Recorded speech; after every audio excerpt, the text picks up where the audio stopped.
Busted. The reviews are in. Awesome. You wanted more Joe Concha. And we heard you. More Joe. More show. We're talking to you. Under promise and over deliver. Joe Concha. Weeknights at 9. Plus Sunday mornings at 11 on 77 WABC.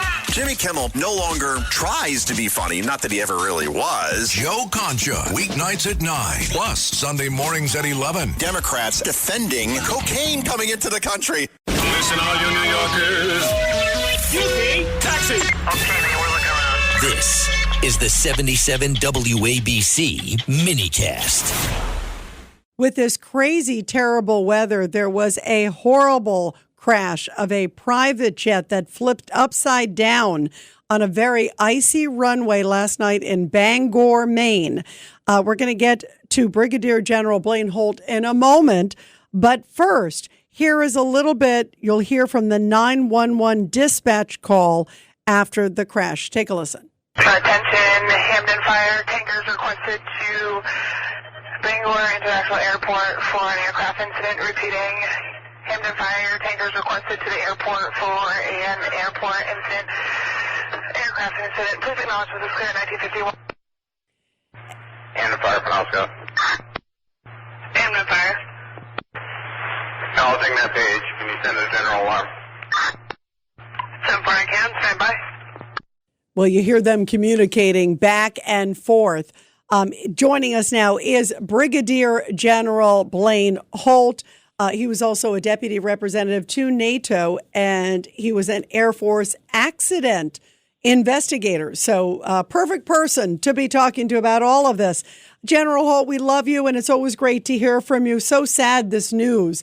Tell us, what do you know about what went wrong with this flight? I was surprised a flight took off at that time, just as looking at the weather in general. It's so good to be with you, but it is such a tragedy. The Challenger 650 made by Bombardier is such a reliable aircraft. Come across it many times in my civilian aviation career, but so far what we can see is some really disturbing information that just as they were cleared for takeoff, there seems to be some sort of transmission that the lights on the runway may have blacked themselves out, and then they twisted them to full up. There is trapped on the radio recordings. We don't know whether it's a controller or a pilot at this point that said, "Let there be light." We think that's about the runway. We don't know. And then Brett brought up the weather. That's a really good thing to bring up.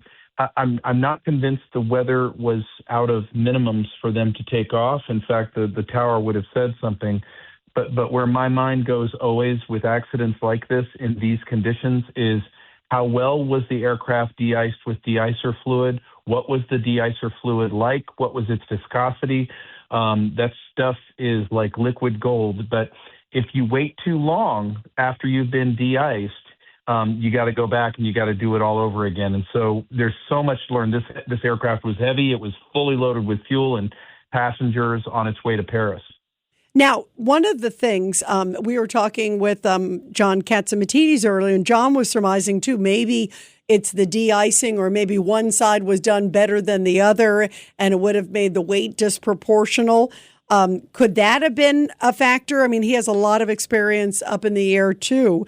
Obviously, you've been there from a military perspective too, obviously, big time, Blaine. But your thoughts about that? And also, you know, you brought up about the flying. Even though, look, the conditions look terrible, there were reports that there were a number of commercial flights that were coming in and out at that time. Yeah, so John, I totally respect his vast aviation experience, especially with civilian aircraft like this. He's absolutely correct. If you didn't get the de-icing right on one side, but you did on the other, that creates what we call parasitic drag, and then there may not be enough lift on those wings to get it up and airborne. But the other part is, and again, I would want to go to what we call the holdover time. If those pilots had waited too long, meaning let's say they were number 10 for takeoff and already 20 minutes goes by while they're waiting to get up there to take off, then they would have had to have gone back and de-iced. And I don't know that there was a second de-icing. And so we've got to really unpack what that means and what that looks like, because if it was me, that's where I would zero in first. And then I'd want to know about the radio calls, and I'd want to know about the condition of that runway and its lighting status.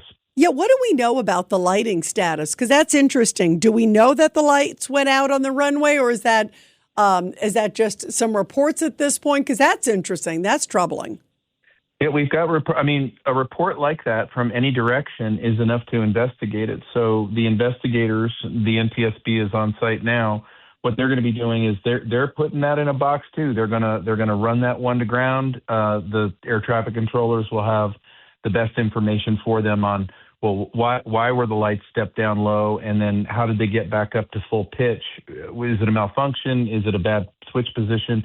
And did it contribute to the aircraft accident? It may not be contributory. It just may be a factor that needs investigation. Yeah, really troubling. Now, who was on board? Tell us a little bit. Do you know who was on board? It was a high-powered attorney, right, and their family? Yeah. Well, we don't know if it was the whole family. Not sure about that. It is a high-powered firm, Itkin and Associates, or Itkin, out of Houston, Texas. They are litigants, and they are known for defending illegal aliens in the country, and then those folks who are anti-ICE. Now, that's neither here nor there. It's just that, you know as well as I do, Rita, the country is on such a heightened sense of tension and awareness because of what we see in Minneapolis and now starting in other cities. And so given the identities and what their background and how their law firm worked, you just sit there and you say, wow, is that a possibility? Well, I will tell you that even as remote as it sounds, the NTSB investigators will take that into account. They'll look at that. They'll want to know more about that. But right now, all we can do is say prayers for all of them, no matter what their background or political affiliations or viewpoints were. It's always a tragedy, and the families of the pilots as well. Oh, yeah, absolutely. Really sad. Before I let you go, Blaine Holt, when you and I talked last week about all this stuff about Iran, there's a new report out that, and this is horrific, that there may have been as many as 36,000 protesters killed in a recent 2-day period by the Iranian regime. President Trump saying Iran wants to talk, but the U.S. Armada is, very close to being in theater. So what are you hearing? Are you still getting a sense that something may happen soon? I do. And, when we last talked, I had a feeling that after the markets closed, we might be there. Come to find out over the weekend that there was still a lot of diplomacy work to do with getting full clearances off the bases that we have in the Middle East. So I think that they've worked a lot of that out as the Abraham Strike Group is now in position. The Bush should be in position any time now. And then I'm also hearing other reports that number may actually be well higher than the 36,000. I do understand the Ayatollah has gone to ground. He's underground in his bunker that's in Isfahan, the center of the country. We know how to target all those situations and all those possibilities. But I can't imagine that we're not going to probably do something that helps twist this revolution into the favor of the Iranian people. Yeah, I feel like there is a moment here. And if you look at President Trump and his history, too, you're right. At this very moment, with all the things that they're hearing, and listen, the Iranian regime reportedly said, no, we're not doing killing anymore. And yet these reports are showing clearly to the contrary. Not that anybody believed them, and I don't think President Trump believed them either. But he certainly is at least trying. I give him credit to try to find a peaceful end. But if not, he won't hesitate, I don't believe, to take some sort of action, and we'll see what happens. I agree with you, Blaine. I think it's right around the corner, too.